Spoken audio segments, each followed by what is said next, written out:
জন্য ইনশাআল্লাহ বলেন। আল্লাহ নবীকে জিব্রাইল দাওয়াত করে শোনায়। এবার জিব্রাইল বিসমিল্লাহ দিয়ে শুরু করলো, বিসমিল্লাহির রহমানির রহিম।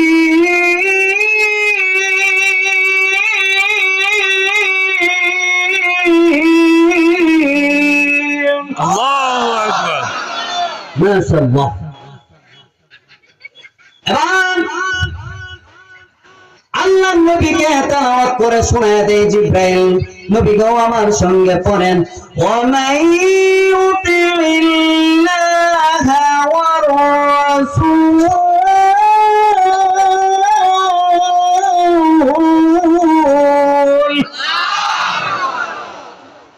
আল্লাহ রাব্বুল আলামিন বিশ্ব নবীকে কোরআন তেলাওয়াত শোনায়। এবার ডাক দেয়া বলেন, নবী গো আপনার সাহাবীকে আপনি শুনায়া দেন, ওয়ামাইয়ুতিল্লাহা ওয়ার রাসূল। সর্বপ্রথম আল্লাহ বলেন ওয়ামাইয়ুতিল্লাহা ওয়ার রাসূল, এই পৃথিবীর মধ্যে এই দুনিয়ার মধ্যে যারা আমি আল্লাহ এবং আমার নবীকে অনুসরণ করে চলবে, সর্বপ্রথম আল্লাহ বলেন আমি আল্লাহ এবং আমার নবীকে যারা অনুকরণ করে চলবে তারাই হলো জান্নাতুল ফেরদাউসে আমার নবীর সঙ্গে প্রবেশ করবে। সুবহানাল্লাহ। এটা প্রথম পর্যায়ে বলেছেন।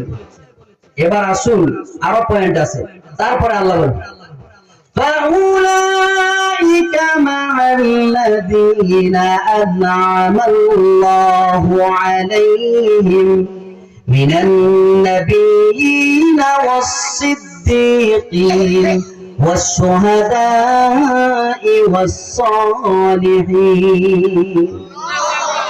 আল্লাহ রাব্বুল আলামিন ডাক দেয়া বলেন পৃথিবীর মানুষ, চার শ্রেণীর মানুষ আমি আল্লাহর কাছে ভিআইপি। কয় শ্রেণীর মানুষ? চার শ্রেণীর মানুষ আল্লাহর কাছে ভিআইপি।